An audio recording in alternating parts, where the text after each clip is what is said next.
Voilà, suite de la saga consacrée à la décomposition en éléments simples. Alors cette fois-ci, la fraction rationnelle dont on cherche à déterminer la décomposition en éléments simples dans R de x est celle-ci, donc f égale 3x carré plus 5x plus 1 sur x moins 1 facteur de x plus 2 au carré.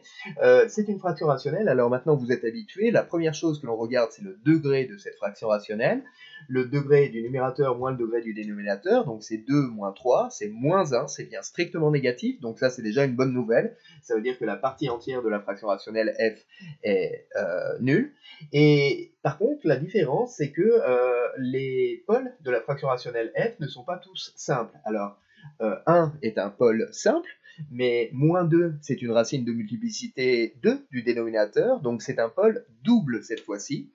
Donc, puisqu'on a un pôle double, et ben en fait, on peut toujours appliquer le théorème de la décomposition en éléments simples, sauf que la décomposition en éléments simples, ici, va avoir une forme un tout petit peu différente. Donc, il va exister en fait trois constantes, trois réelles, a, b et c, telles que la fraction rationnelle f s'écrivent toujours, alors, a sur x moins 1, ça c'est ce qui correspond au pôle simple 1, et puis la contribution du pôle double qui est moins 2 va être double en quelque sorte, c'est-à-dire on va avoir un terme en 1 sur x plus 2 et un terme en 1 sur x plus 2 au carré, donc explicitement plus b sur x plus 2 plus c sur x plus 2 au carré. Et donc c'est la différence par rapport à ce qui précédait, par exemple, par rapport aux exemples que l'on a vus avec que des pôles simples.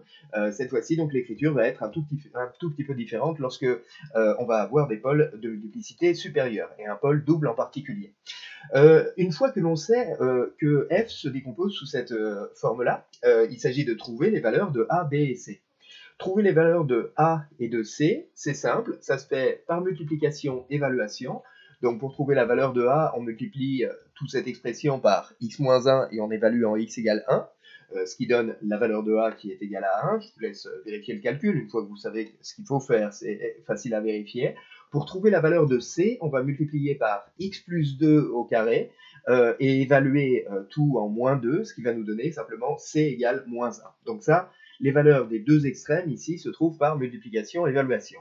Mais on va être enquiquiné pour trouver la valeur de b qui ne peut pas se trouver par multiplication-évaluation parce que si vous le faites naïvement, si j'ose dire, vous allez tout multiplier par x plus 2, oui, sauf que ici il va vous rester du c sur x plus 2, et vous allez évidemment pas pouvoir évaluer c sur x plus 2 en moins 2, on n'a pas le droit de diviser par 0, vous le savez depuis très très longtemps. Donc, puisqu'on ne peut pas utiliser la méthode de multiplication-évaluation, on en utilise une autre. Et l'autre, elle consiste en fait, donc pour trouver la valeur de b, elle consiste à multiplier par x plus 2, toute l'expression qui est ici, donc x plus 2 fois la fraction rationnelle f, ça donne ax plus 2 sur x moins 1, b simplement, puisque le x plus 2 se simplifie, plus c sur x plus 2, puisqu'il y a un x plus 2 ici qui va se simplifier avec celui qui est au numérateur.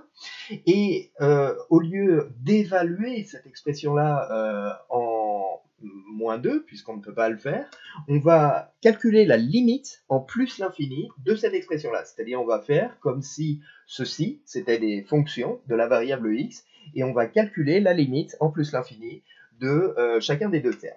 Alors, commençons par le plus simple. La limite de b, c'est b. Ok, ça, c'est pas trop dur. La limite lorsque x tend vers plus l'infini de c sur x plus 2, c'est 0.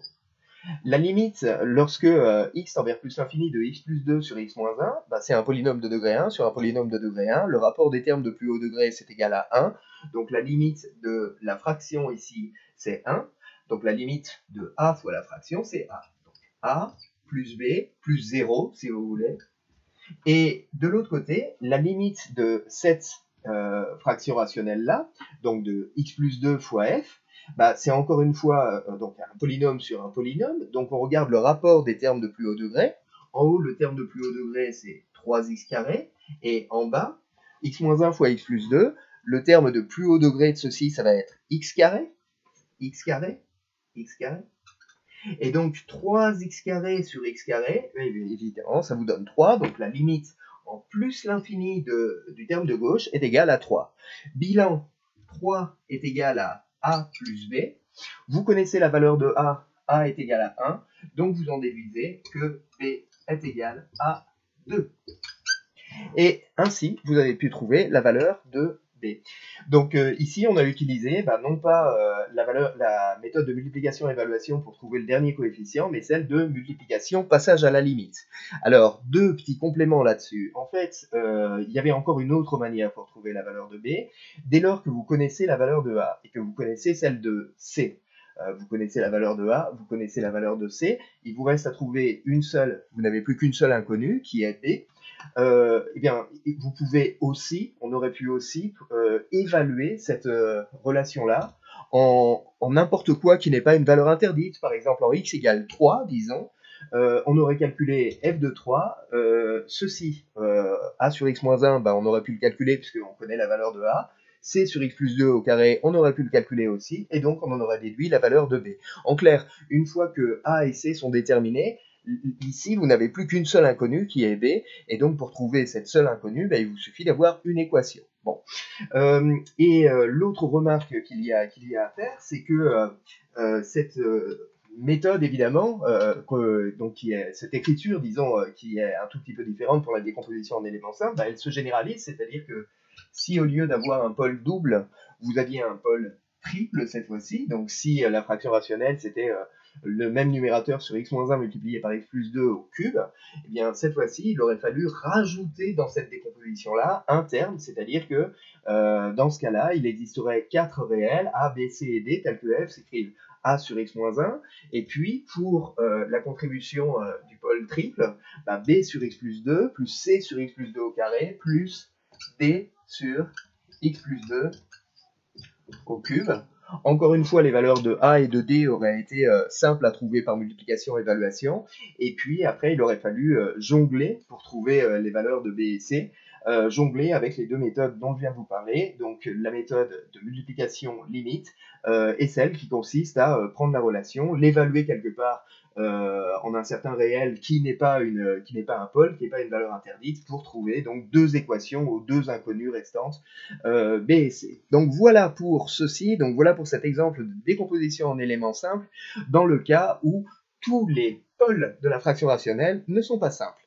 Voilà, n'hésitez pas encore une fois à poser des questions par mail ou à m'appeler ou à m'envoyer un message sur WhatsApp si quelque chose vous a échappé. En attendant, bonne suite de journée à vous et bon travail.